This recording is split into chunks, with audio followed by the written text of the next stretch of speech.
تو صحابہ کے بارے میں بھی آتا ہے، بڑا مشہور واقعہ ہے۔ وہ ایک جگہ سے گزر رہے تھے تو وہاں پہ ایک قبیلہ تھا، اس کے سردار کو کسی موذی جانور نے کاٹ لیا، ڈس لیا، اور ادھر کوئی حکیم نہیں تھا جو اس کا علاج کرتا۔ اب دیکھیں، سانپ یا بچھو کا کاٹنا یہ کوئی روحانی بیماری نہیں تھی، یہ جسمانی بیماری ہے۔ وہاں سے آپ اس کو کلاٹنگ کرو، کلاٹ کو صاف کرو گے، اس کا جو افیکٹ ہے کوئی دوائیں دو گے، اینٹی ڈوٹ کرو گے، اینٹی وینم آپ اس کو دو گے تو پھر اس کو وہاں سے کیور ہونا شروع ہو جائے گا۔ لیکن صحابہ نے انہوں نے اس سے کہا تھا کہ آپ ہمیں جو ہے نا،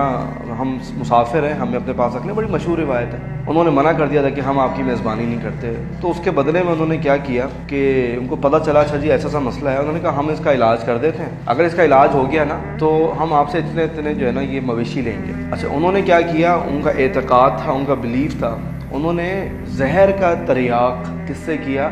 قرآن کی آیات سے کیا، سورۃ الفاتحہ، 7 من المثانی، تو 7 آیات سورۃ الفاتحہ کی یہ انہوں نے پڑھ کے اس کے اوپر دم کی، اور جو زہر کا جو تریاق تھا، جو اینٹی وینم تھا، وہ روحانی طریقے سے صحیح ہو گیا۔ تو اسی طریقے سے اللہ کے رسول صلی اللہ علیہ وسلم نے اور بھی کئی بیماریاں تھیں، ہمارے جو عمومی طور پہ جو درد ہوتے ہیں یا پھر ہماری جسمانی تھکاوٹ ہوتی ہے، اس کے لیے بھی اللہ کے رسول صلی اللہ علیہ وسلم نے دعائیں بتائی ہیں۔ اور ایک صحابی کے بارے میں آتا ہے، انہوں نے اللہ کے رسول سے شکایت کی، اللہ کے رسول مجھے درد ہے، میں کیا کروں؟ تو اللہ کے رسول نے انہیں کہا کہ تم اپنا دایاں ہاتھ رائٹ ہینڈ رکھو اس جگہ کے اوپر، اور اس کے بعد بسم اللہ بسم اللہ بسم اللہ اعوذ بعزت اللہ وقدرتی یا پھر اعوذ باللہ وقدرتی والی جو دعا ہے وہ آپ اس کے اوپر 7 دفعہ پڑھیں تو آپ کا درد ختم ہو جائے۔ اسی طریقے سے فاطمہ رضی اللہ عنہا، ان کی شادی ہو جاتی ہے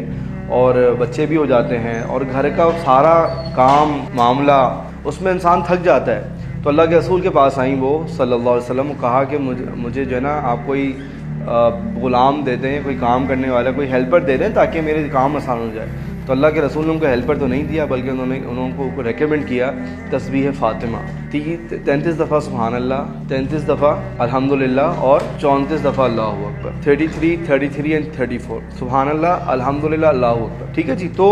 اب یہ ایک جسمانی مسئلہ ہے، اس کا علاج کس سے ہوا؟ روحانی طریقے سے۔ اسی طریقے سے آپ اللہ کے رسول کی جب زندگی کو دیکھیں گے، بخار ہوتا ہے، اور اللہ کے رسول خود بھی جو ہے نا، ان کی روایت میں آتا ہے کہ جب وہ ہوتا تو وہ ہاتھ پھیرتے یا ہاتھ رکھواتے اس جگہ کے اوپر، اور مختلف دعائیں اللہ کے رسول نے بتائی ہوئی تھی صلی اللہ علیہ وسلم۔ تو اس سے ہمیں یہ بات تو کلیئر ہو گئی کہ کوئی جسمانی مسئلہ بھی ہے اگر، تو ہم اس کا علاج بھی روحانیت سے کر سکتے ہیں۔